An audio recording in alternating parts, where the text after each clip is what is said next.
Halo teman-teman semua, perkenalkan nama saya Winati Putri Wardani dengan NIM 12640621299.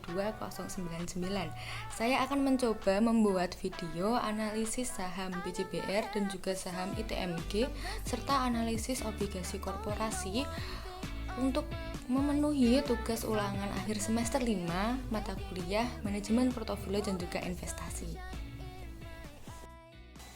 Oke teman-teman, kita langsung saja ke analisis saham yang pertama, yaitu saham BJBR. Jadi apa itu saham BJBR? Saham BJBR merupakan saham yang dikeluarkan oleh PT Bank Pembangunan Daerah Jawa Barat dan Banten Tbk. Bank BJB ini merupakan bank BUMD atau badan usaha milik daerah milik pemerintahan Provinsi Jawa Barat dan juga Banten yang sekarang ini bertempatan di Bandung. Selanjutnya ada sejarah singkat dari PT Bank Pembangunan Daerah Jawa Barat dan Banten Tbk. Pada tahun 1961, Bank BJ ini mulai didirikan dengan nama PT Bank Karja Pembangunan Daerah Jawa Barat yang merupakan nasionalisasi dari Bank NV Denis pada masa pemerintahan Belanda. Sejarah yang terakhir atau sejarah pada tahun 2010, jadi Bank BJB ini mencatatkan saham perdananya atau IPO di Bursa Efek Indonesia serta mengubah juga sebutan Bank Jabar Banten menjadi Bank BJB. Ini juga diresmikan pada tahun 2010. Dilanjut pada tahun 1972 dalam rangka penyesuaian ketentuan Undang-Undang Republik Indonesia Nomor 13 Tahun 1962 tentang ketentuan-ketentuan pokok Bank Pembangunan Daerah. Jadi bentuk hukum PT Bank Karya Pembangunan Daerah Jawa Barat menjadi PD Bank Karya Pembangunan Daerah Jawa Barat berdasarkan Peraturan Daerah Provinsi Jawa Barat Nomor 11 PD DPRD 1972 tanggal 27 Juni 1972 tentang penyempurnaan kedudukan hukum Bank Karya Pembangunan Daerah Jawa Barat. Pada slide kali ini kita akan membahas IPO saham BJBR. Di sebelah dan di pojok saya ada tabel mengenai IPO saham BJBR.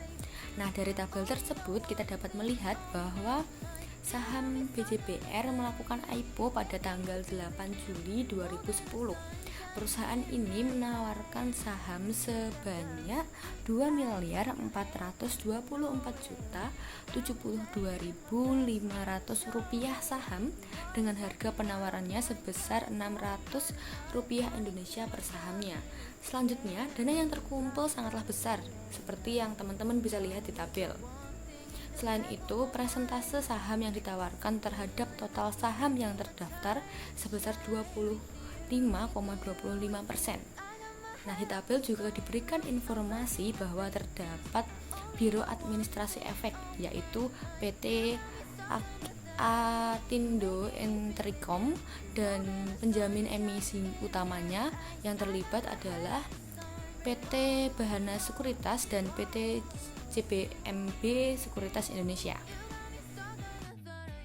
Selanjutnya terkait tabel yang ada di sebelah saya, yaitu rek isu dengan rasio seperti yang ada di tabel menunjukkan bahwa perusahaan mencari harga saham yang tinggi untuk mencapai nilai perusahaan yang lebih tinggi juga, dan dengan isu saham sebesar 682 miliar 656.525 rupiah per lembar sahamnya menunjukkan bahwa jumlah saham yang ditawarkan sangatlah besar. Hal ini dapat menunjukkan bahwa perusahaan memiliki jumlah saham yang signifikan dan mungkin memiliki kebijakan emisi yang sangat luas. Kolom sebelahnya lagi yaitu harga saham sebesar Rp1.355. Hal ini menunjukkan bahwa harga saham yang ditawarkan relatif lebih murah. Hal ini juga menunjukkan bahwa perusahaan mencari investor yang bermanfaat dengan harga saham yang lebih rendah. Sebelahnya lagi ada penghimpun dana seperti yang sudah tertera dalam tabel, berarti menunjukkan bahwa perusahaan berhasil dalam mengumpulkan dana dari IPO sebesar jumlah yang sudah tertera di tabel. Yang Analisis fundamental saham BCPR. Berdasarkan analisis fundamental yang sudah saya lakukan, menunjukkan beberapa poin penting. Yang pertama, bahwa perusahaan ini mencetak laba positif selama 5 tahun berturut-turut. Kedua, rasio hutang yang dimiliki Bank BJB masih dalam batas yang wajar untuk emiten perbankan, yaitu 1,57. Selain itu juga, saham BCPR dikategorikan sebagai saham tier 2 dengan market cap yang menengah dan memiliki aset lancar yang lebih besar dari liabilitasnya dalam jangka pendek. Namun, ROE perusahaan ini masih dikategorikan kurang dari 15, yaitu berada di angka 3,42%, yang berarti menunjukkan profitabilitasnya yang kurang baik.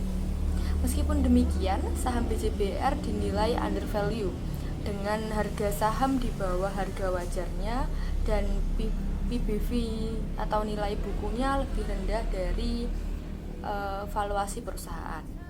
Akan tetapi teman-teman, analisis fundamental ini juga perlu dipelajari lebih mendalam lagi terkait beberapa faktor eksternal yang juga ikut mempengaruhinya, seperti kondisi perekonomian global, situasi politik, kinerja sektor perbankan di Indonesia. Jadi untuk faktor eksternal ini teman-teman bisa melihat dari berita-berita yang terupdate saat ini. Saham yang kedua yaitu ITMG. Saham ITMG ini dikeluarkan oleh perusahaan tambang yang ada di Indonesia. Salah satu perusahaan tambang yang ada di Indonesia ini yaitu PT Indo Tambang Raya Megah Tbk.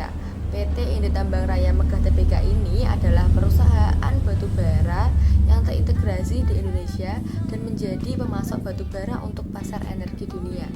Perusahaan ini didirikan pada tanggal 2 September 1987 dan memiliki wilayah kerja di Kalimantan dengan tambang batubara yang dioperasikan dan dikelola anak perusahaannya. Perusahaan ini memiliki beberapa anak tambang yang akan dijelaskan di slide selanjutnya. Seperti yang sudah saya sebutkan di awal bahwa perusahaan Indo Tambang Raya Megah ini memiliki beberapa anak perusahaan dan perusahaan ini juga memiliki 6 tambang batubara yang terletak di Kalimantan Timur, Kalimantan Tengah dan juga Kalimantan Selatan. Dapat teman-teman lihat di atas ada beberapa logo anak perusahaan dari perusahaan Indo Tambang Raya Megah, yaitu yang pertama ada PT Indominco Mandiri, yang kedua ada PT Barindo Ekatama, yang ketiga ada PT Jorong Barutama Greston, yang keempat ada PT Kitadin, dan yang terakhir ada PT Turbaindo Coal Mining. Selanjutnya kita akan membahas IPO dan dividen saham ITMG. Teman-teman bisa melihat di atas dan di sebelah saya ada tabel IPO dan juga tabel dividen dari saham ITMG. Dari tabel IPO kita bisa lihat bahwa saham ITMG ini mengalami IPO atau melakukan IPO pada tanggal 18 Desember 2007. Perusahaan ini menawarkan Rp225.985 saham dengan harga penawarnya sebesar Rp14.000 Indonesia per saham. Selanjutnya, dana yang terkumpul sangatlah besar dan teman-teman bisa lihat seperti yang ada di tabel yang ada di atas, dan persentase saham yang ditawarkan terdapat total yang terdaftarnya ada 20%. Selanjutnya di tabel tersebut juga diberikan informasi bahwa terdapat Biro Administrasi Efek yaitu PT Datindo Entricom dan penjamin emisi utama yang terlibat dalam IPO tersebut yaitu PT UBS Security Indonesia. Selanjutnya di sebelah saya ada tabel dividen saham ITMG. Dividen per lembar saham ITMG pada tahun 2022 dan tahun 2023 mengalami kenaikan yang cukup signifikan. Pada tahun 2022 terdapat pembayaran dividen interim sebesar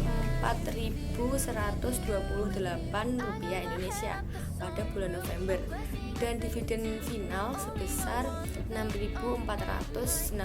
rupiah Indonesia pada bulan April 2023.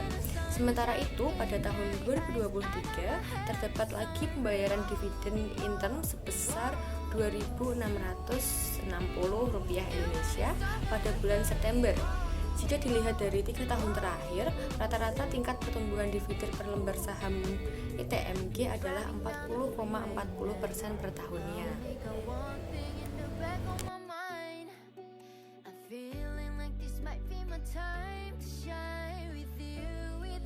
Pada slide kali ini yaitu analisis fundamental saham ITMG. Sebelum melakukan analisis, di sini ada beberapa tabel atau beberapa gambar. Yang pertama, tabel analisis fundamental yang di atas, lalu di sebelahnya ada grafik harga saham ITMG dari tahun ke tahun, dan yang warna hijau ini merupakan grafik aset dari perusahaan PT Indo Tambang Raya Megah. Berdasarkan pencarian dan beberapa sumber, terdapat informasi yang penting tentang analisis fundamental saham ITMG. Yang pertama, perusahaan ini mencetak laba positif selama 5 tahun berturut-turut.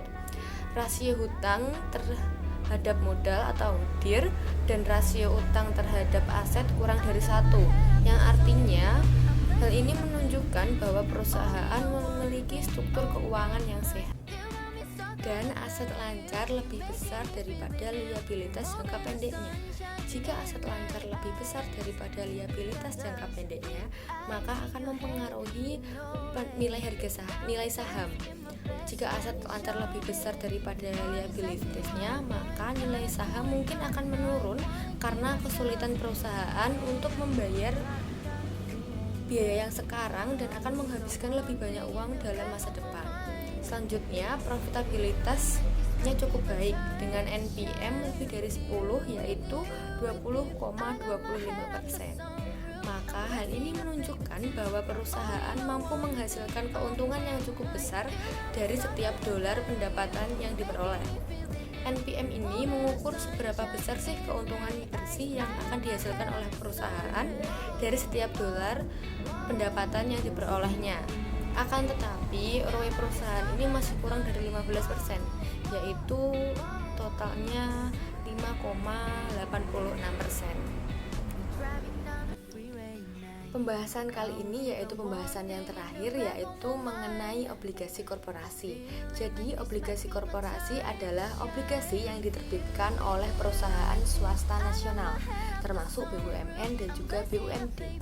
Obligasi dapat diartikan sebagai surat hutang jangka menengah hingga jangka panjang yang dapat dipindahtangankan dan berisi perjanjian dari pihak yang menerbitkan untuk membayar imbalan berupa bunga pada periode tertentu dan melunasi pokok hutangnya pada waktu yang telah ditentukan kepada pihak yang membeli obligasi tersebut.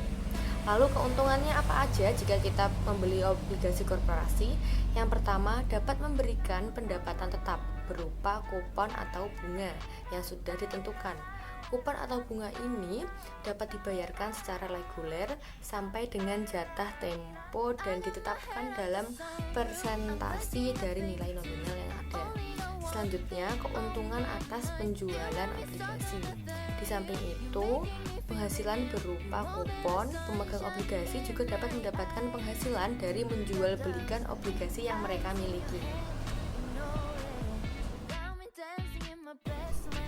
Pada slide kali ini saya menampilkan salah satu pamflet promosi dari Bank BJB ketika mengeluarkan obligasi korporasi. Nah, berdasarkan informasi yang sudah saya dapat bahwa ada beberapa penerbitan obligasi korporasi yang terkait dengan PT Bank Pembangunan Daerah Jawa Barat dan juga Banten. Beberapa informasi yaitu ada beberapa obligasi. Yang pertama, obligasi berkelanjutan 1 tahap 2 tahun 2018 seri B. Obligasi ini jatuh tempo pada tanggal 28 September 2023 dengan nilai sebesar 916,5 miliar.